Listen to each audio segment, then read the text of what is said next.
All right, welcome back, everybody. Today we are moving from the early church. We had several weeks on St. Augustine's Confessions. That early church period usually considered the first 500 years of Christianity. And we're moving now into the medieval period, which is roughly 500 to 1500. Now, that's basically half of Christianity's history.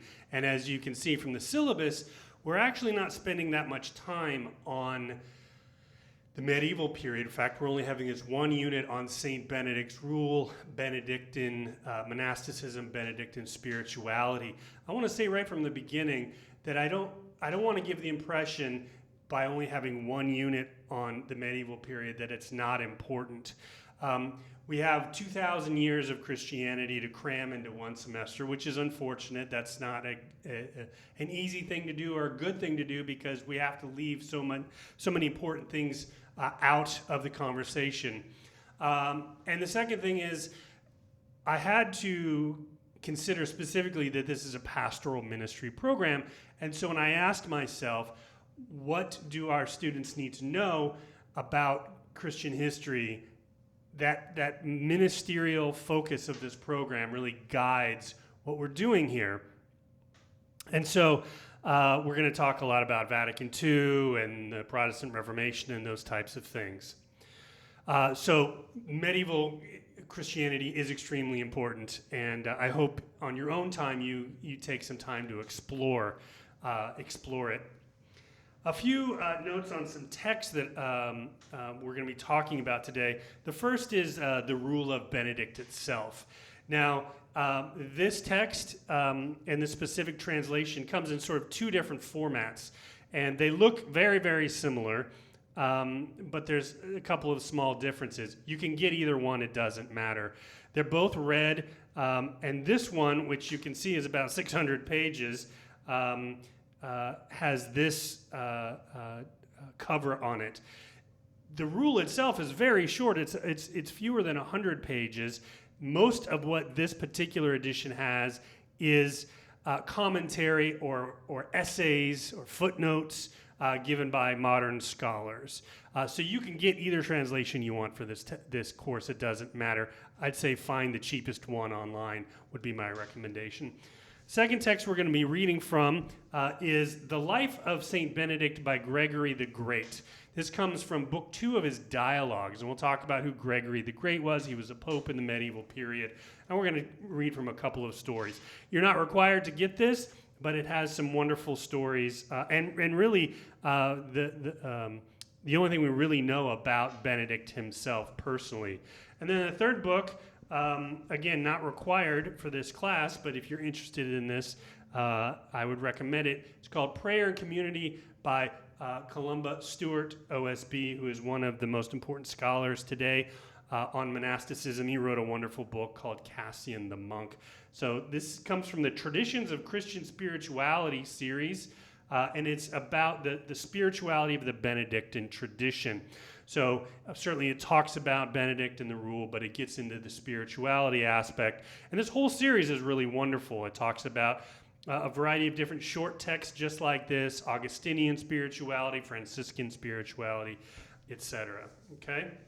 So we're going to do a couple of things today. So I want to give you a little bit about the historical context of the rule. We're going to talk about the life of Saint Benedict, what little we know about him, and the rule itself, why it's important, and then we'll talk a bit about Benedictine spirituality. So that's kind of the scope of what we're going to be doing today. We talked a bit about the historical context last time. So again, this is at the beginning of what we call the early medieval period, right after the collapse of the Roman Empire. We talk about the Roman Empire collapsing often the year 476, when Romulus, the emperor, was deposed by the barbarians, as the sort of marker for when the Roman Empire, late antiquity, comes to a close, ushering in the early medieval period. We already talked about how Constantine moved the seat of the Roman Empire from Rome to Constantinople, what he called New Rome, in the early 4th century. And so over the next couple of centuries, you had sort of the decline of the city of Rome itself. You had sort of a brain drain, we could say, going to the east, the best scientists, scholars, the best technology. So this left a sort of vacuum in Rome itself, a lack of leadership, and by the time you get to St. Benedict, a very violent time. And so the conversations that we're going to have about obedience, about stability, about humility, always need to be understood, yes, in this monastic context, but also in this context of the collapse of really civilization, Western civilization at this period. So why is it that Benedict emphasizes community? Well, because in the larger Western world at the time, you have a collapse of community. You have a collapse of institutional structures, for example. And so so this conversation needs to be understood within that sort of historical context. We don't know a lot about Benedict himself, and we can say that about a lot of authors from the early medieval period or antiquity. Of course, we know a lot about St. Augustine. And we can talk about it, the lack of knowledge, certainly from lack of sources, but we also have to understand that Benedict himself would have been uncomfortable talking about himself. This comes from a monastic humility, which is one of the most important things that's emphasized throughout the rule. Humility, humility, humility. You can see this in other monastic writers. John Cassian, we're going to be talking about him today. He was an early 5th century monk who is extremely important for the development of Western monasticism, because he had lived in, remember we talked about the sort of Silicon Valley of monasticism in the 5th century, the Egyptian desert, but then he eventually moves over to Gaul, what today we call France, and he writes these 2 texts called the Institutes and the Conferences. And those are pretty big texts, and yet we still don't know a lot about him. Because again, he's a monk. He doesn't want to write about himself. This isn't about Cassian. This isn't about Benedict. This is about monasticism. This is about God. This is about Jesus. And so Benedict doesn't really talk about himself. He was born probably around 480 and died in 540. And what little we know, as I've already talked about, coming from the dialogues of St. Gregory the Great, this was written about 50 years after Benedict. And so those stories, the people who knew Benedict were certainly still alive at the time that Gregory was writing this.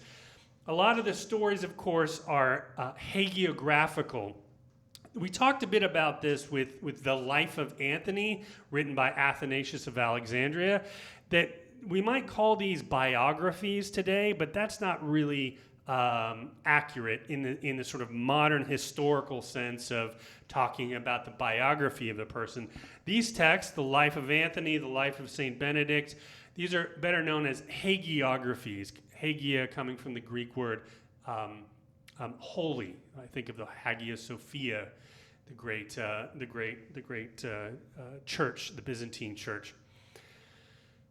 So in other words, what the author emphasizes is not biographical information like we might expect, but information about what makes them holy. And so in this text, you have a lot of miracles. That's what Gregory wants to emphasize, the holiness, the miracles of Benedict. Not so much, what we would want to know about his childhood and his relationship to his parents, which we don't know much about. They were certainly wealthy, perhaps nobility. They sent him to Rome to study. So even though you had this sort of collapse of Rome, by this point you do have this long tradition of the wealthiest families sending their children to Rome to get an education. So Benedict, as a young man, shows up in Rome, and he's quite disgusted by the behavior of his fellow students. Remember what we said about St. Augustine. When he was a teacher in North Africa, the students were horrible there, so he thought, I'll go to Rome, and the students there will be great, and I'll have a great life as a teacher. And then what ends up happening, as we saw, is Augustine goes to Rome, and the students are even worse in many ways than the ones in North Africa. Same sort of thing here. Benedict, is disgusted by the morality of his fellow students. He only wants to praise God alone. So he abandons his education, and he goes outside of Italy, about 45 miles east of Rome, 45 miles east of Rome, to a cave called Subiaco. And he lived in this cave for about 3 years, around the beginning of the 6th century.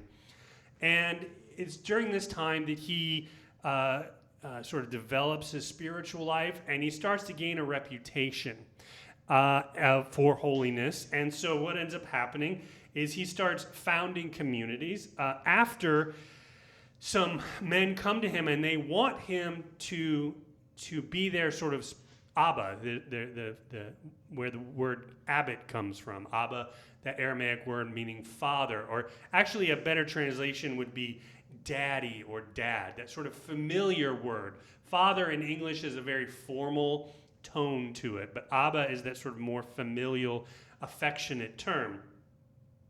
So they want him, Benedict, to be their spiritual leader, their abbot. And so he does so, and then one of the most famous stories from Benedict's life, this comes from, again, Gregory, is what happens when he becomes their spiritual leader, and he imposes upon them a variety of different rules, and they don't like these rules. They revolt against him, and in fact, they try to kill him. So this comes from the life of St. Benedict. After some plotting, they poisoned the wine. When the glass vessel carrying the poisoned drink was brought according to monastic custom to the seated father for his blessing, he, Benedict, extended his hand and made the sign of life. He broke the vessel with this sign, and it was so shattered that it was as if he had thrown a stone at the vessel of death instead of the sign of the cross. Instantly, the man of God, Benedict, knew that the drink was poisoned because it could not bear the sign of the cross. He arose at once and with a calm face and a tranquil mind said to the gathered brothers, "Brothers, may Almighty God have mercy on you. Why have you wished to do this to me? Did I not tell you that our ways do not mesh? Go, find yourselves a superior according to your own thinking, for after this you cannot have me." So Benedict there hinting at this idea that when they came to him and begged him to be their Abba, their father, he refused to do so initially. And then when he finally relented, they didn't like what he had brought them. Benedict ended up founding several communities, about a dozen communities around Rome with about 12 monks each. And most famously, or most importantly, he founded in 530 Monte Cassino, which is the mother house to this day of the Benedictine order, and it's about 80 miles south of Rome. One other story I want to read to you from the life of St. Benedict before we get into the rule itself comes about his sister, St. Scholastica. This is also one of the most famous stories that we have of the life of St. Benedict from St. Gregory. So his sister, St. Scholastica, was visiting him. This is already when he then founds these monasteries, and he is the abbot. His sister Scholastica was consecrated to Almighty God from her childhood. Used to come to see him once a year. The man of God would come down to visit her in a house owned by the monastery not far from the gate. One year she came as usual, and her venerable brother came down to her with some disciples. They spent the whole day in praise of God and pious conversation.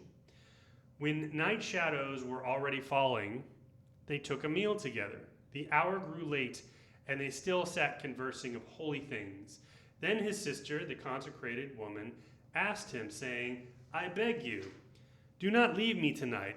Let us speak till morning of the joys of the heavenly life." He responded, "What are you saying, sister? There is no way I can remain outside the monastery." Now the sky was so clear that not a cloud could be seen. When the nun heard her brother's refusal, she put her hands on the table with the fingers intertwined. Then she put her head on her hands to pray to Almighty God. When she raised her head from the table, there was such thunder and lightning and such a downpour of rain that neither Venerable Benedict nor the brothers who were with him could set foot outdoors. The nun, by bowing her head in her hands, flooded the table with tears, and in this way changed a clear sky into rain. The rain did not follow long after her prayer, but the coincidence of the prayer and the downpour was such that the thunder roared when she raised her head, and the rain fell as soon as she raised her head. So Benedict got stuck there all night. He sort of knew exactly what was going on, but then she dies a few days later. So this was sort of the last encounter that they had with each other. So this isn't sort of, don't read this as Saint Scholastica being selfish in any sort of way. Again, you see here the emphasis, the hagiographical emphasis that Gregory has here. This miracle that not Benedict did, but his sister, Saint Scholastica. Let's turn our attention now to the rule of Saint Benedict itself, the regula, the Latin word, the regula of Saint Benedict. This is an important text. It's one of the most important texts in the history of Christianity because of what it did for monasticism. And yet it's not, we shouldn't consider it a sort of great spiritual text, right? People don't sit down to read this with great and receive great spiritual nourishment. It's sort of a rule book. It sort of sets the foundation for the spiritual practice itself. You might want to think of it kind of like St. Ignatius of Loyola's spiritual exercises, if you've ever done an Ignatian retreat. Those texts are, the spiritual exercises aren't sort of great spiritual enlightening texts themselves, but they sort of give you the structure for how to do that retreat, and then hopefully on that retreat itself is when you sort of have that spiritual progress. So the rule is a rule book. So it's not spiritually enlightening, but it is important and foundational to the Benedictine community. And don't think of it like the rule of Benedict is given to new monks when they first join, and then they sort of go through it once, and then they never review it again. This is central to the life of the community. This is constantly being reviewed, and it's at the center of how they organize themselves. The text itself is important, but not because it's a creation of Benedict's own genius. He himself would have said that he's relying on the wisdom that he had received from other writers, other monastic writers. We already talked about John Cassian. He twice mentions Cassian directly or indirectly in this text, saying, hey, you monks should go and read Cassian's texts as well, his institutes and his conferences. And this is something I think that is hard for 21st century Americans to understand or appreciate. That we want new, right? We sort of admire those people who are the geniuses who bring about some radical new change to society. And those are the people that we hold up as to be honored. But in fact, it's the exact opposite in Christianity in general, I would say, but specifically the monastic tradition. Going back to John Cassian, he criticized St. Jerome quite heavily in the 5th century because St. Jerome didn't do that. He didn't rely on his experience of sitting at the feet of a master in the desert and receiving wisdom. When St. Jerome ended up establishing his own monastery in Bethlehem, he installed himself as the abbot, even though he had never sat at the feet of an Abba, and sort of from his own mind, his own genius, lack of experience, he sort of formed this community, and Cassian was very suspicious of that. So Benedict himself receive the wisdom of the tradition.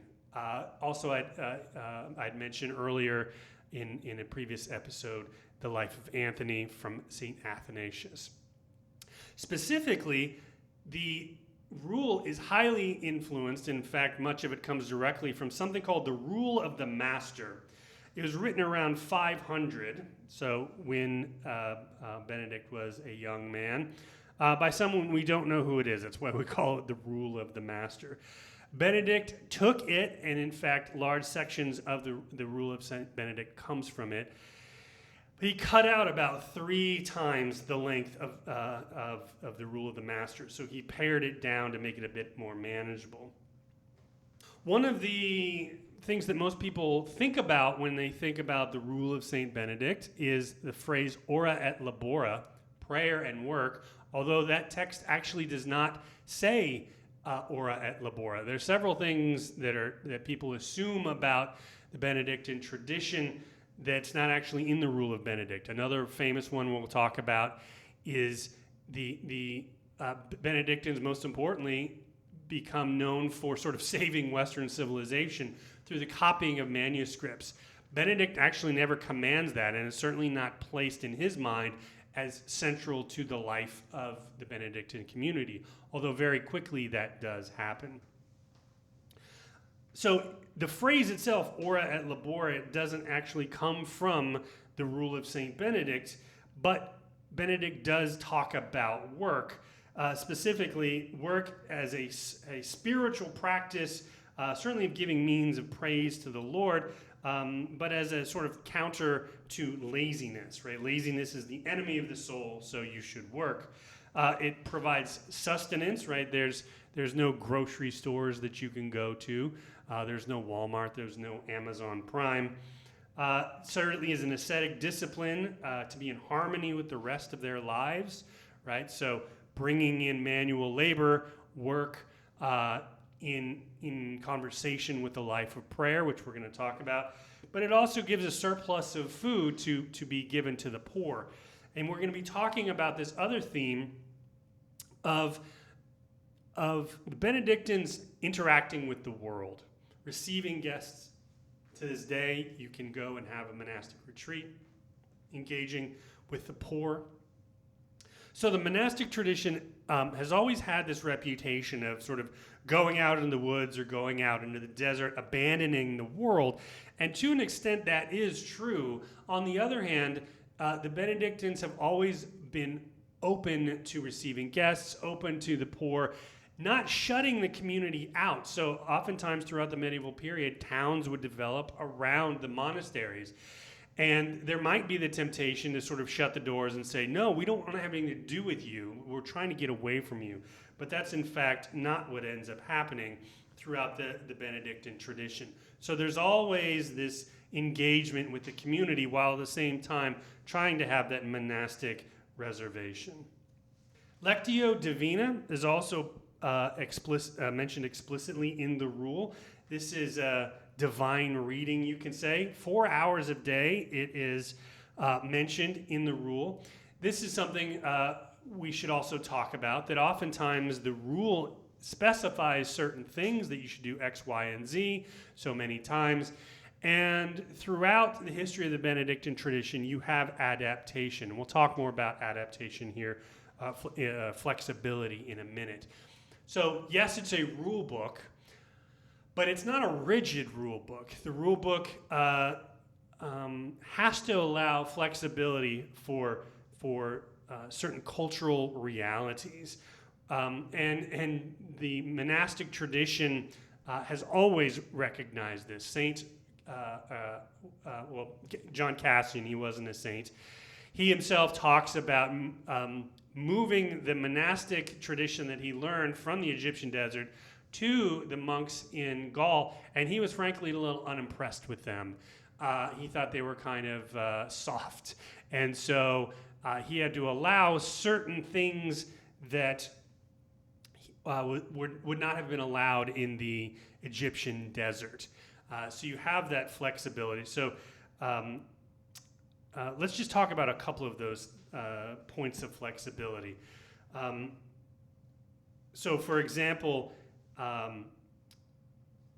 the order of the psalmody, right? So the prayer of the Psalms. This is something that's the center of the monastic community. The first time I went to a monastery, I sort of intellectually knew, the Psalms are at the center of the prayer life of monks. But it really hit me in the face.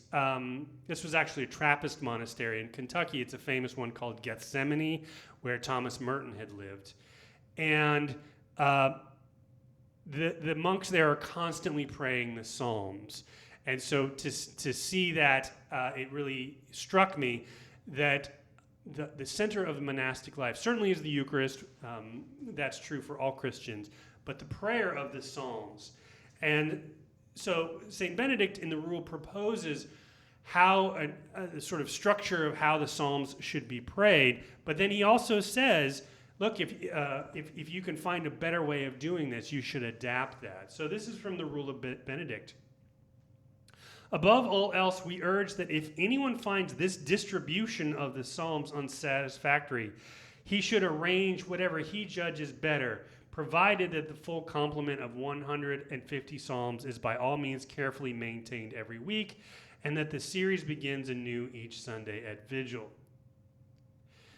So in other words, again, you have to do all the psalms. There's that sort of rigidity that, this is central. This is not optional. You can't throw it out. While at the same time, allowing the order, the flexibility, how it's done throughout the day, throughout the week. If there's a better distribution, then go ahead and adopt that. So that rigidity in the sense of this is essential and the flexibility at the same time. Another one has to do with when you have sick monks. They were not allowed to eat meat or bathe, or not that they weren't allowed to bathe, but that monks generally didn't bathe. This is not something you did every day the way 21st century Americans might do. Take baths every day. But if you're sick, well, then there's some flexibility there. You can eat meat if that sort of helps restore your body. You can take baths more often. So there's that flexibility. There's also flexibility and allowance for drinking alcohol. Benedict says, we read that monks should not drink wine at all, but since the monks of our day cannot be convinced of this, let us at least agree to drink moderately and not to the point of excess, right? So that's fascinating to me, right? That there's this sort of monastic ideal. Certainly in the desert in the 4th and 5th century, this was not something that was regularly done. But now here you are in Italy, and the monks cannot be convinced of this, that they shouldn't be drinking wine. So, okay, you can drink wine, but it has to be done moderately. And so there's that flexibility of recognition of cultural realities, of particular places needing certain things, right? Can you imagine telling Italians that they can't drink wine? Of course not, and Benedict himself recognizes that. So there is a flexibility there.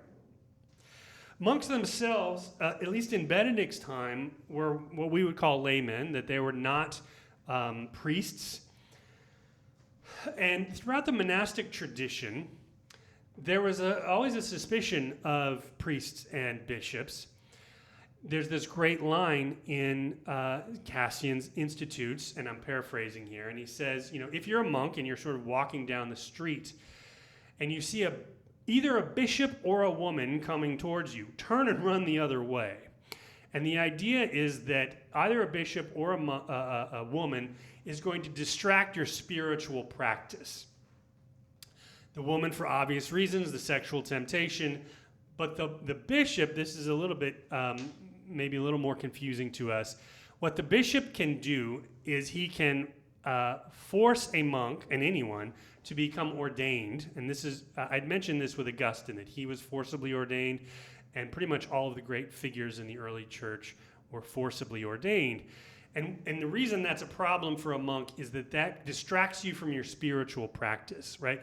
Priests and monks have all kinds of administrative duties, especially if you're a bishop.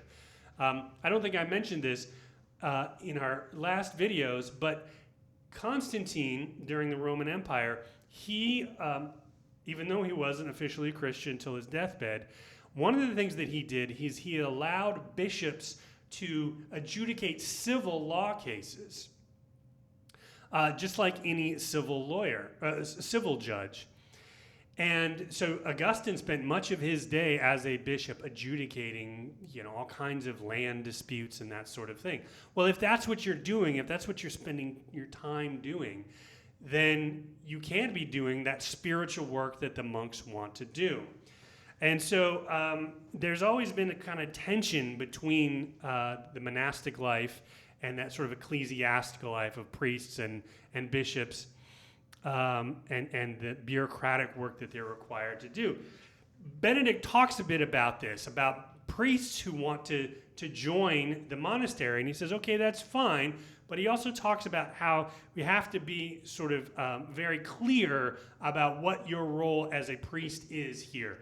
And just because you're a priest, and maybe you've been a priest for 10 or 20 years, that doesn't matter. That being a priest doesn't give you any sort of special privileges here in the monastery. You have to sort of start from the beginning, just like everybody else who enters, and you don't get any special privileges. And this is very important. Hierarchy is very important in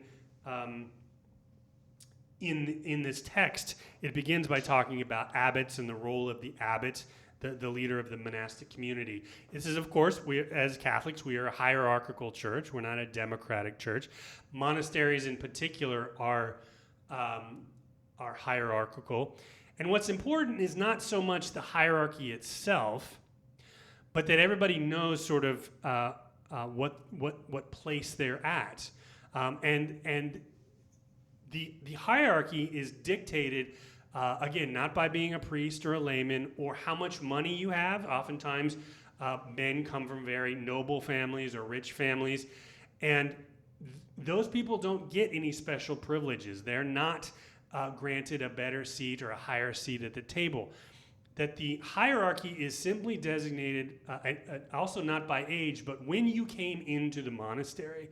So if you come in your 20s or your 30s, and yet somebody else had come in, as a child, and that person's even still younger than you, it doesn't matter. They're sort of hierarchically above you, because what's important is the spiritual progress that you've made, not whether you're a priest, not whether you come from a rich family. So this also comes from the rule of St. Benedict. It says, if any ordained priest asks to be received in the monastery, do not agree too quickly. I love that line. Do not agree too quickly. In fact, this is true for anybody who wants to join the monastery. You don't immediately take them. You sort of put them through their paces, and they have to demonstrate that this is what they really want. This is not some passing fancy that over the course of a weekend they decide, oh, this is what I want to do. They have to demonstrate that this is a commitment that they have and something they want to do for their life. And that's the same thing with a priest. So don't admit them too quickly. I'd mentioned that this text begins by talking about a lot of different things, 4 different types of monks. And then it gets into the abbot, the head of the monastery, what his roles are, that type of thing. And one of the things that struck me on rereading this is these days we talk a lot about the synodal church. You talk about the synod, synodality, this idea of a listening church. And I think a lot of people today, when we talk about the synodal church, seem to think that this is some sort of new thing that the Catholic Church has never done before. But you can see, I would say, a model of this in the life of the monastic community itself that St. Benedict is talking about in his rule. So yes, the abbot is the head of the rule, the head of the monastery, but it's not a sort of totalitarian leadership position. So when Benedict talks about the abbot, and he talks quite a bit about it, he talks about what should the role or the relationship be between the abbot and then the rest of the brothers.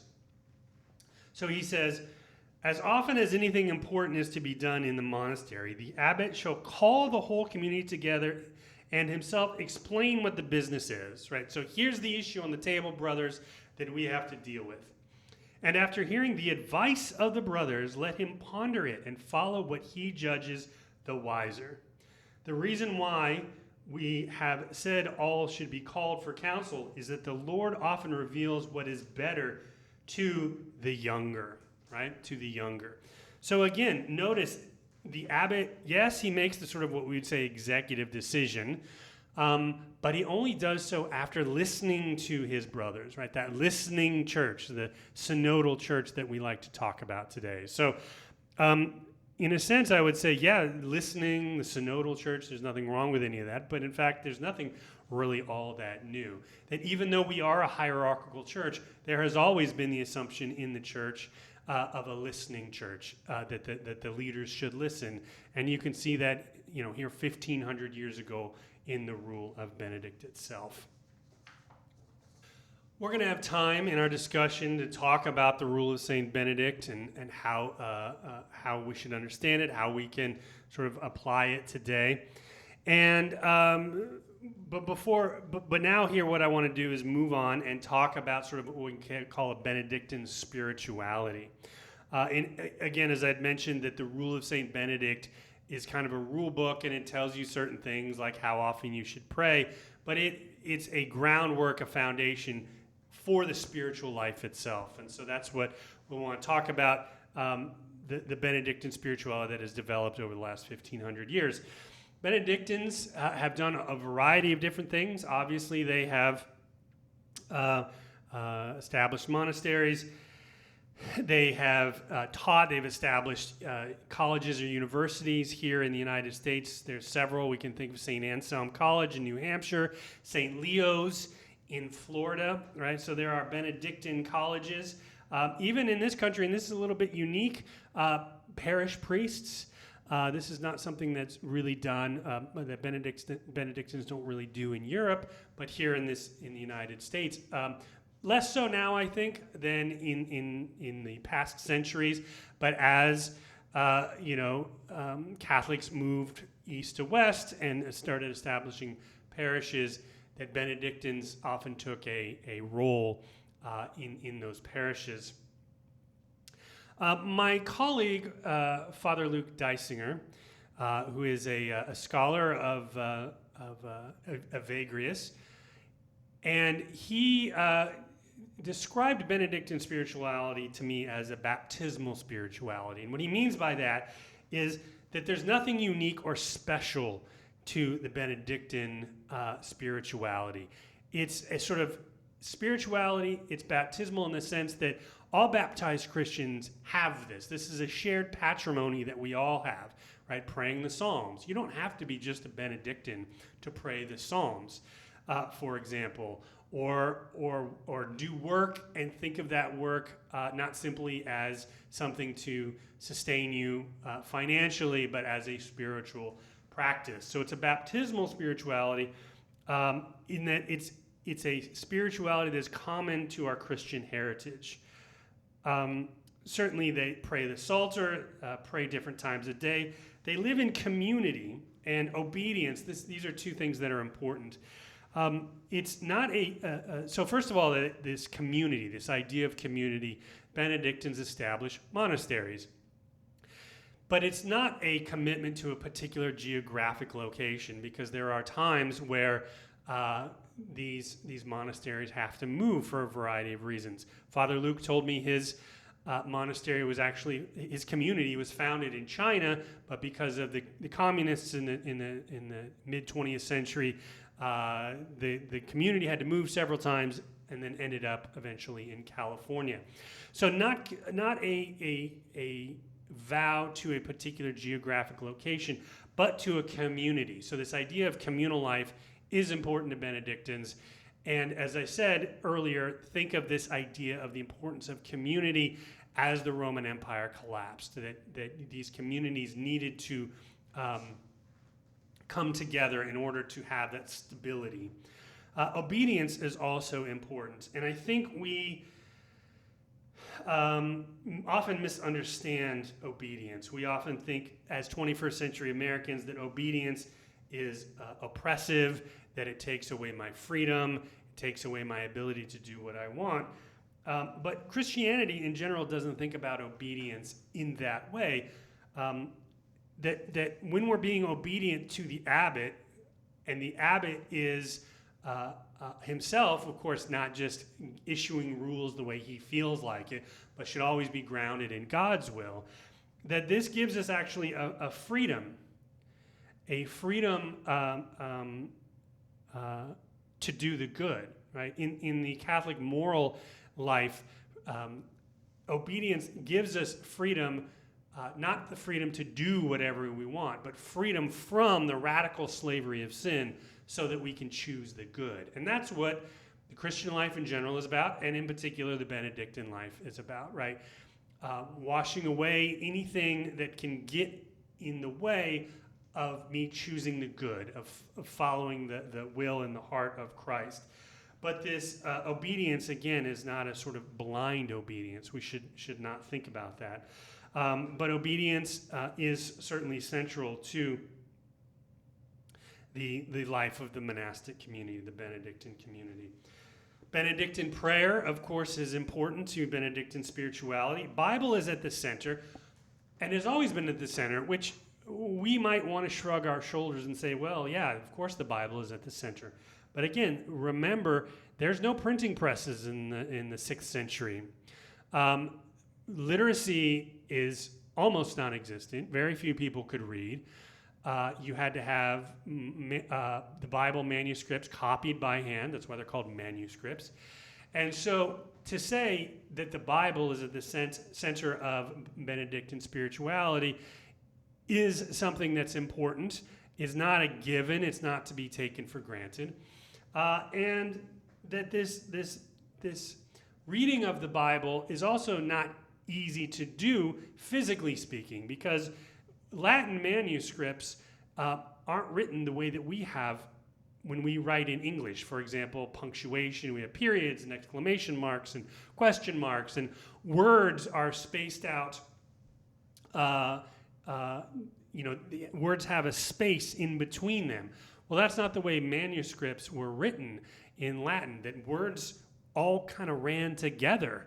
And so when you have to read these texts, one of the things that was almost universal was the idea of reading out loud, that you didn't sort of read internally in your mind, but you would read out loud, because in reading out loud, it would help you figure out where words begin and where words end, which you couldn't do just by looking at them on the page. So that the Bible was certainly central and is central to Benedictine spirituality. The work of God is of course central to Benedictine spirituality. A daily gathering of communal liturgical gatherings, not individual prayer. This is another thing that's different, I think, from 21st century Americans, that we think that, me with my Bible in my room talking to God one-on-one is the center of my spiritual life. But that's not the case with Benedictines, that the communal prayer, the work of God, in particular, you have also 8 offices per day, mostly consisting of the Psalms and prayers, singing the Psalms in particular. This is at the center. Also a part of that, the Lectio Divina, the divine reading, in addition to sort of reading it out loud and having that the text at the center of your spiritual life, is the idea of memorization, right? Because of course there was no Google, so if you wanted to find the exact wording of a particular phrase, you couldn't Google a word or two to find the specific biblical passage. So on the one hand, there is a sort of practicality of memorizing the Bible, because not everybody had individual Bibles, their own personal Bibles. Bibles would be in the common room, the scriptorum, and oftentimes would be chained to the desk so that they wouldn't be taken, because these were very expensive texts. They were worth a lot of money. So memorization certainly had that practical application to it. But there was, I think, a deeper, more spiritual reality. And we often forget this. If you're like me, you went to public schools, or maybe you went to Catholic schools. I was in the 80s and the 90s in public school. Memorization of anything, certainly not the Bible, is not important to our educational system today, especially because you can Google things. But memorization, especially of biblical texts, is important spiritually, because not only are you memorizing it intellectually, the idea is that you've internalized it, and that the things that you internalize form who you are. They form your character. So if you're memorizing the Bible, as opposed to memorizing the trashy novels or trashy movies that are put out by Hollywood, that shapes who you are. So, for example, if you watch a lot of movies that have swearing in them, and Benedict specifically mentions in the rule he is against swearing. You should not swear. If that's what you're around all the time, people who swear, movies that have swearing in it, books that have swearing in it, that you internalize that, and that shapes and forms who you are, shapes and forms your character. Whereas the idea of memorization of the Bible then shapes in who you become. Again, you becoming more oriented towards God. And that's what the Benedictine life and the Christian life in general is all about, right? All of these things, community, obedience, humility, memorization, they're all different ways of forming, shaping who you are so that you are in conformity with the will of Christ. The intellectual life in the Benedictine world, again, kind of like what I was saying earlier with priests, there's this sort of push and pull with it. On the one hand, we've talked about how the Bible is important, so you got to be able to read. As I mentioned earlier, Benedict never says the life of the community needs to be about copying manuscripts and then saving Western culture, all the great pagan texts of antiquity, and of course the writings of the Church Fathers. That was never explicitly stated by Benedict as the work of the monastery, although the intellectual life certainly did develop. And so you have, as I'd mentioned, universities that are established. But as the medieval period went on, and you have the rise of scholasticism that were done in universities, think of Thomas Aquinas, the great scholastic theologian. There's also a sort of suspicion of sort of learning, philosophical learning in particular, as sort of for its own sake. The Benedictine monks have always seen education should be in service towards the spiritual life, the advancement of the spiritual life. But what can often sort of, even to this day, scholars have that temptation of the intellectual life for its own sake. So, for example, there's this really wonderful book I'd recommend you reading by Benedict and Jean Leclerc, The Love of Learning and the Desire for God. And in that text, he talks about that role of the intellectual life in the Benedictine life. Whereas, yes, the intellectual life can and should be pursued, but it can be dangerous, like anything in life.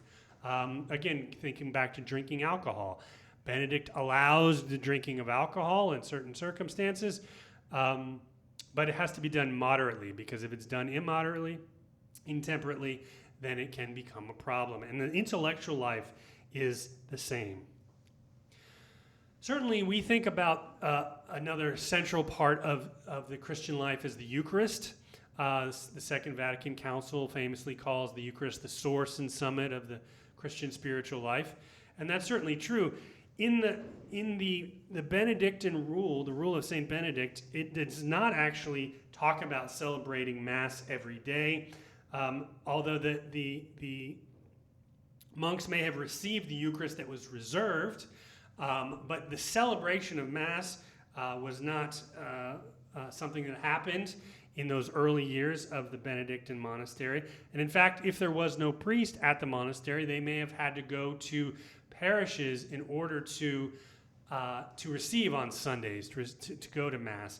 Now, as we talked about, there were priests sometimes in the monasteries, and as the centuries passed, I think more and more Benedictines became became priests, but that was certainly not the initial vision that Benedict had.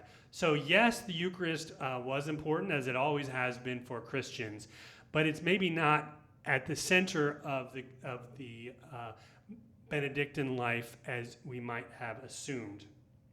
Also, another thing that's not all that important, or mentioned, I should say, by Benedict is that personal prayer. I've already mentioned that communal prayer, praying the Psalms, is more important for St. Benedict than that personal prayer.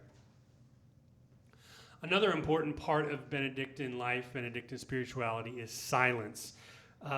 This is absolutely necessary for the spiritual life. I think this is something that we 21st century American Christians can and should learn from. Of course, we live in a very noisy world. Americans in particular are known for being noisy when we go to other cultures. We are a loud people, and Benedict would criticize that. The life of silence is necessary for the spiritual life, certainly, but it also sort of practically keeps peace in a world where in Benedict's day, there really were no private spaces, including the sleeping room. They had what we would call dormitory rooms, all men sleeping together in separate beds, but in the same space. Nowadays, Benedictine monks usually have their own cells, so that's not an issue. But in St. Benedict's time, they were all sleeping in the same room, and so silence was important. Also, he talked specifically during common meals, eating the refectory, that there would be a table reading. Something from Cassian's conferences would be read. And so if you're eating, you're listening to this sort of common reading, that you have to be silent in order to hear it, and not just sort of physically hear it, but internalize it, right? That internalization that I was talking about. So there should be silence. There should be no gossip, no profanity, which I've already mentioned, which should reflect the purity of heart. And speech should be rare, brief, and simple, he says. Rare, brief, and simple. And I think this is something that our culture should learn from. Another important point, and I hinted at this earlier, is the idea of hospitality, of seeing Christ in all people. So it's not simply about being a nice person, being a hospitable person, but the point of this is seeing Christ in all things, seeing Christ in all people, and so that we should, just as we should receive Christ into our lives, we should receive other people in our lives, the reception of guests. So if you've never been to a Benedictine monastery for a retreat, I would encourage you to do that. And so the reception of people going on retreat, reception of guests, this is something that was certainly important. And that in receiving guests, that reception should, in some ways, change the life of the community. That it's not okay, we'll let you in our community for a few days, but you kind of have to follow what we do and our rules. So what you have here in the rule of St. Benedict is that the community, in a sense, should go out and meet the people and be changed by the people. So listen to what St. Benedict here has to say. Once a guest has been announced, the superior and the brothers are to meet him with all the courtesy of love. First of all, they are to pray together and thus be united in peace. But prayer must always precede the kiss of peace because of the delusions of the devil. And then a few lines later it says, the superior, the abbot, must break his fast for the sake of a guest, unless it is a day of special fast which cannot be broken. The brothers, however, observe the usual fast. Small line there, and I think we can sort of read it in passing without paying attention, but I think that's important because it's the idea of the community is changed, it is shaped, it is formed by hospitality and the reception of guests. So this is something that is important to the life of the Benedictines, of not shutting out the world entirely. Finally, I just want to point out one of the things that is on your syllabus as a paper option. There was a book that was written a few years ago that was quite popular, and I think still is popular, but it was written a few years ago, so it doesn't get quite the attention that it used to. by a man named Rod Dreher. It's called the Benedict option. And in short, what Rod Dreher wants to do is take this Benedictine spirituality, even some of the ideas and the rule itself, and apply it to our 21st century world, because he points to a lot of social, cultural ills. He and a lot of people today sort of think that the American empire, the American world, the Western world in general, is collapsing in a similar way to the collapse of the Roman Empire. We don't have time to get into that. I think there are some points to that. I think there are some difficulties, especially when you compare historical periods that are 1,500 years apart. We need to respect the historical realities of the differences between the Roman Empire and the Western culture we live in. But he and a lot of other people want to talk about this sort of collapse of the Western civilization, and that principles, guidelines from the Benedictines can offer solutions to us. Not that Rod Dreher is arguing that everybody runs off and become monks. In fact, he's not arguing that, although he certainly would not be opposed to a resurgence in monastic life. But the question he wants to ask is, how can Benedictine life offer solutions for the collapse of our culture today? He's not the only one. In fact, maybe the first person about 40 years ago who hinted at this idea is a philosopher from Notre Dame called Alistair MacIntyre. He wrote a book called After Virtue, and we don't have time to get into that book. But the book ends, the very last sentence, he says, "We are waiting not for Godot," right, that mid-20th century play, nihilist play, there is no meaning, there is no God. We're waiting for this Godot person to show up, and he never shows up, right? What MacIntyre seems to be saying here is that's not the situation that we're in. We're not waiting for this God or Godot who never shows up, but for another, doubtless very different Saint Benedict. It's debated what he means. Apparently, Alistair MacIntyre is not particularly thrilled with Rod Dreher's book or his sort of interpretation of that phrase. But what Alistair MacIntyre seems to be saying is, at least in a general way, something of what Rod Dreher is getting at is Saint Benedict has something to teach us. That whoever this new Saint Benedict is, he's not going to look exactly like the original Saint Benedict, but we are in desperate need of somebody in our culture today to show up and offer us a light, offer us a way out to this collapsing culture, which, some people admittedly say is kind of, the sky is falling, sort of pessimism. At the same time, I think most people today would say there's something going on really wrong in Western civilization today. We might disagree what that is, or the cause of that, or certainly the solutions on how to go about fixing that. But nonetheless, there is a problem. So your paper option gives you the opportunity to think about this question, and that's why, of all of this 1,000-year medieval history that I could have talked about, and I could have made you read text or texts from this period, I chose Saint Benedict. Why did I choose Benedict? Why the rule out of all of those things that I could have? It's because of this discussion that's been happening for the past few years, since MacIntyre, since Rod Dreher. Ask yourself whether you write this paper option or not. As you read this text, as we engage together in conversation on Zoom about the rule of Benedict, what can the rule of Benedict, what can Benedict himself, his life, his model that we see from St. Gregory the Great, what can Benedictine spirituality do for us as a culture, but specifically, what can it do for you in your life as a pastoral minister? This is a question that we're always coming back to in this class, in this program. It's a pastoral ministry program.